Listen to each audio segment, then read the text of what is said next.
Nous sommes au lendemain de cette victoire 7-0 du Maroc face aux Lesotho. Salam à tous et je suis très heureux de vous retrouver pour une nouvelle vidéo. Avec les dernières grosses performances de notre équipe nationale, il y a une question qui se pose. Est-ce que le Maroc est la meilleure équipe africaine en ce moment? Premièrement, au cours de cette campagne de qualification pour la CAN 2025, les Lions d'Atlas ont brillé en remportant tous leurs matchs, ce qui nous donne un bilan de 6 victoires en 6 matchs avec 26 buts inscrits contre seulement 2 buts encaissés. Donc déjà au niveau des statistiques, c'est juste exceptionnel. De plus, le Maroc a remporté les 18 points qui étaient possibles de remporter au cours de cette phase de groupe de qualification pour sa Coupe d'Afrique qui se déroulera bien évidemment au Maroc. Mais ce que j'ai beaucoup apprécié au niveau de cette campagne de qualification, c'est que malgré le fait que notre pays soit déjà qualifié d'office en tant que pays hôte de la prochaine Coupe d'Afrique, eh bien il y a quand même eu cette envie de remporter tous les matchs, cette mentalité allemande qui a été réellement inculquée par Walid Regragui à nos joueurs, et on peut voir qu'au final ça a plutôt très bien fonctionné parce que sur les 18 points possibles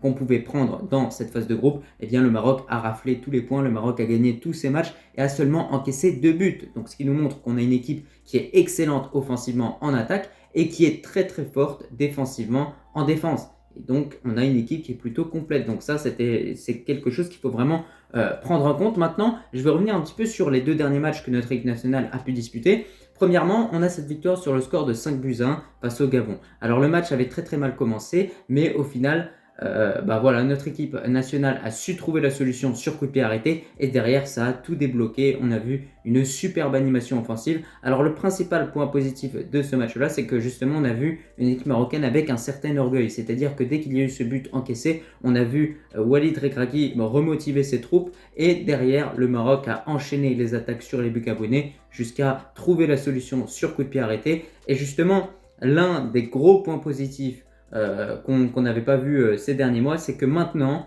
on a une équipe marocaine qui est clairement très très dangereuse sur les coups de pied arrêtés. Que ce soit des coups francs ou des corners, on voit qu'ils sont super bien tirés, ça a été travaillé à l'entraînement. Et aujourd'hui, sur ces situations, le Maroc est à chaque fois dangereux. Donc ça également, ça constitue une des forces de notre équipe. On a également eu ce doublé, bien évidemment, de Brahim Diaz contre le Gabon. Ce joueur qui a vraiment l'instinct du buteur en lui, même s'il est réellement en numéro 10. On voit qu'il était vraiment placé au bon moment, au bon endroit. Clairement, c'est vraiment ça qu'il faut dire pour décrire les deux buts qu'il a pu inscrire contre le Gabon. On a également eu une équipe avec un très bon banc. Voilà, un très bon banc. On a remarqué que le Maroc a ce banc aujourd'hui, a cette qualité d'effectif qui lui permet en réalité de remplacer un joueur qui va être blessé par un autre et qu'on ne voit pas en réalité la différence et qu'on ne remarque pas l'absence de tel ou tel joueur. Et justement, le meilleur exemple au niveau des super subs, des remplaçants de qualité, c'est Ismaël Saibari qui a inscrit au cours de ce rassemblement 2 buts et qui a délivré une passe décisive. Donc un but contre le Gabon, superbe but, hein, voilà, double contact crampon et une passe décisive pour Youssef En-Nesyri. Et hier, il a inscrit un superbe but, un lob du gauche comme ça, c'est même pas son bon pied, il l'a inscrit, ça montre toute la qualité technique de ce joueur-là. Donc de façon générale, concernant ce match contre le Gabon, moi je vous le dis, rendez-vous compte quand même de la grosse victoire que notre équipe nationale a pu acquérir. Il y a peu de pays, voire peut-être aucun pays qui sur ces dernières années est venu au Gabon, chez eux à l'extérieur, remporter le match 5 buts à 1. Donc c'est pour ça qu'il ne faut surtout pas minimiser cette grosse victoire. Et la deuxième victoire qu'on a acquérie également contre les Lesotho, faut pas la minimiser aussi, la sous-estimer, parce qu'il y a beaucoup de pays qui ont eu du mal contre le Lesotho. On a le Nigeria, on a l'Afrique du Sud, on a la Côte d'Ivoire. Et bien le Maroc s'est imposé 7-0.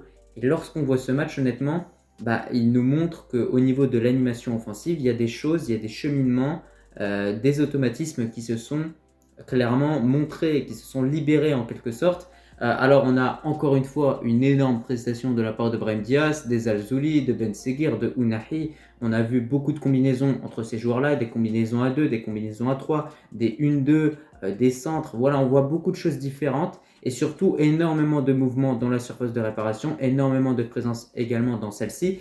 Et ça, forcément, ça déstabilise n'importe quelle équipe et c'est pour ça qu'aujourd'hui, selon moi, le Maroc a réglé son problème d'inefficacité offensivement. Aujourd'hui, on a une équipe marocaine qui est efficace, offensivement, qui se créent des occasions. J'ai remarqué également hier que le Maroc s'est montré très solide défensivement et très serein. On voit qu'il y a un gros repli défensif qui est effectué par l'ensemble du bloc marocain. On voit qu'il n'y a pas des attaquants qui vont rester devant à rien faire. Ils viennent également aider leurs coéquipiers en défense. Et ça, c'est également une très très bonne chose, notamment sur le plan de la cohésion. Et en parlant de cohésion, on a pu remarquer au cours de ces rassemblements qu'à chaque but qui était inscrit, on avait tout le banc, tous les joueurs qui venaient célébrer tous ensemble, ce qui nous montre qu'il y a une certaine cohésion, le groupe vit bien et ça on sait à quel point c'est très important pour notamment remporter une compétition continentale ou internationale. Après de façon générale, je trouve que la force de cette équipe marocaine réside dans son effectif de qualité. Depuis la dernière Coupe d'Afrique en Côte d'Ivoire, 3 nouveaux joueurs impactants ont rejoint notre équipe nationale. On a Brahim Diaz, Soufiane Rahimi et Ben Seguir.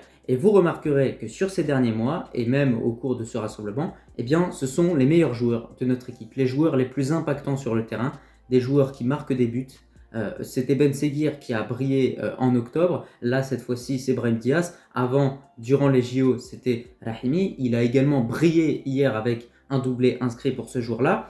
Donc honnêtement, on remarque que depuis que voilà, ces 3 individualités ont rejoint le Maroc, eh bien tout a changé offensivement. Tout a changé, il faut le dire, il faut être honnête.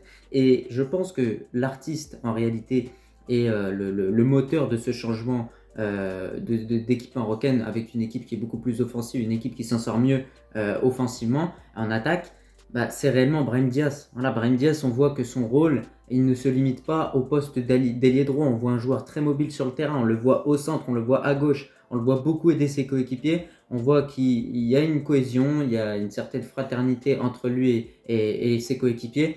Et tout le monde l'encourage, tout le monde est avec lui. Et je pense qu'il ressent ça et sur le terrain, il montre le meilleur de lui. Voilà, on voit un joueur qui donne tout. Et encore une fois, hier, il a mis des sacrés buts. Voilà, je pense notamment au deuxième but qu'il a inscrit où il se met sur son pied et il frappe d'un coup soudainement. Et également le but où il va tout simplement piéger les gardiens. Donc voilà, moi je vous dis, le principal moteur de ce changement au niveau de notre équipe nationale marocaine, c'est tout simplement Brahim Diaz, sans oublier également Ben Seguir et Soufiane Rahimi qui selon moi sur ces derniers mois sont quand même assez sous-estimés au niveau de l'apport qu'ils ont au niveau de notre attaque. Je vous le dis honnêtement, ils sont très très sous-estimés.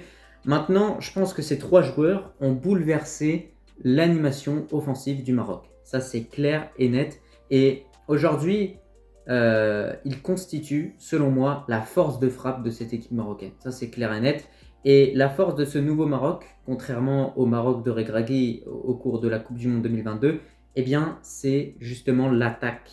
C'est une équipe qui est très offensive, qui va vers l'avant, alors que l'équipe de Walid Regragui durant la Coupe du Monde 2022, c'était une équipe qui était plutôt dans l'attente, qui jouait plutôt avec des contre-attaques, et sa force était plutôt la défense. Donc là, les rapports se sont inversés. Enfin, dans cette vidéo, on va enfin répondre à cette fameuse question. Et selon moi, actuellement, en ce moment, le Maroc est la meilleure équipe africaine. C'est clair et net. On le voit au niveau de la qualité de cet effectif. On le voit au niveau de ce que le Maroc propose en termes de jeu sur le terrain.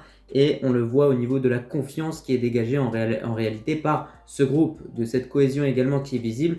Donc voilà, Mashallah, qu'il continue vraiment sur cette lancée parce que pour l'instant, on est très très bien parti pour la prochaine Coupe d'Afrique qui se déroulera au Maroc. Et ça, c'est également un facteur important à prendre en compte parce que les supporters, le 12e homme, seront avec les hommes de Regragui. En tout cas, je te remercie si tu as regardé cette vidéo dans son entièreté et je te dis tout simplement à la prochaine. Allah al-Watan al-Malik.